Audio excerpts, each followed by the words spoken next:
What do you believe is the right number or the right answer for the next stimulus check? Well, I don't believe in a stimulus check, because if $600 or $1,400 changes your life, you were pretty much screwed already. You got other issues going on.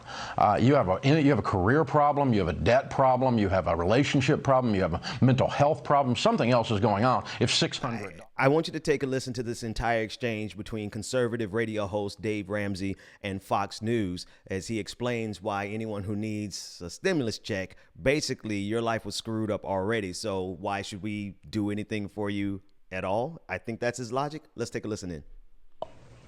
Well, to start with, we need to understand we got $1.7 trillion in student loan debt. $192 billion out of that.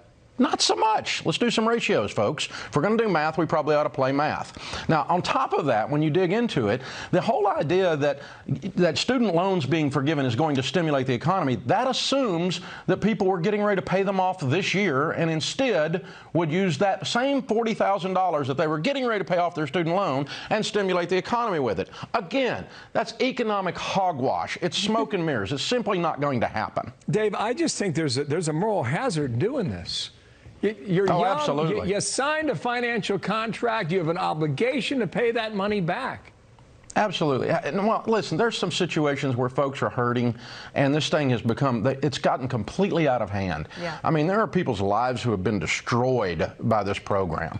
Somebody needs some relief somewhere. I'm fine with that. But this has nothing to do with really helping people. This is a political gimme by progressives simply trying to buy votes. And we know that because when you go from $10,000 in forgiveness to $50,000 in forgiveness, the people who benefit are not lower income people.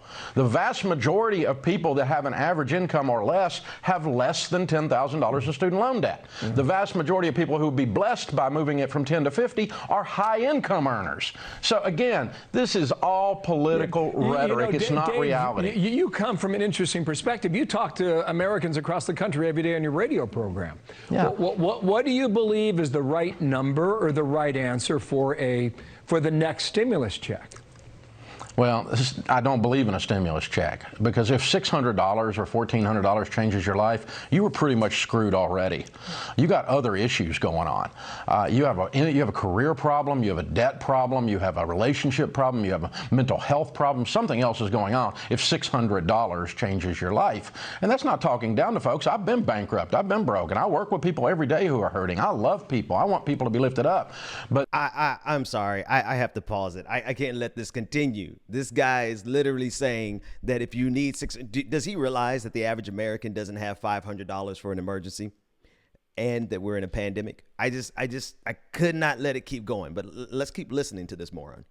Again, it is just political rhetoric, and it's just throwing dollars out there. It's peeing on a forest fire. It's absolutely ridiculous. This is what conservatives believe.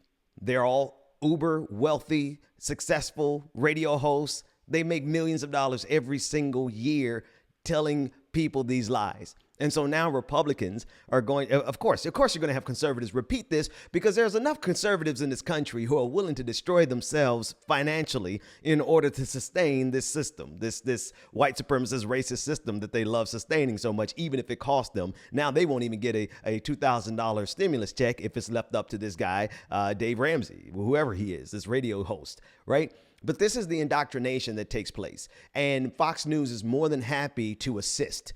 Fox News is more than happy to help spread these lies and to make people believe that they do not deserve anything from the government, right? We're talking about two different things here. First of all, the first half of this video was talking about student loan debt. It is an economic fact that if you forgive debt, it stimulates the economy, period. There are so many people who have their entire monthly income drained by this student loan debt. And it is so common sense that hearing him say this really just flies in the face of rationality. But again, we're watching Fox News, not regular reality in life, right? They live in an alternate universe. They live in an alternate universe with alternate facts, and they still believe Donald Trump is their president. So here we are with this derangement of political economic thought being indoctrinated into the minds of hopeless people who are tuned in to Fox News every single day. And while their lights are about to get cut off, right? While some conservative, in whatever state they live in, their lights are going to get cut off, $600 would make all the difference for them. You could tell this guy has probably never been broke in his life. You can tell this guy probably never had any financial problems whatsoever. He probably was born with a silver spoon in his mouth, if not a bronze spoon, right? He was born with enough to never have to wonder what needing $600 is. Put your thumbs up in the comment section, or leave a comment in the comment section if you could use $600. If $600 would change your life, put it in the comment section and tell this guy we said go to hell.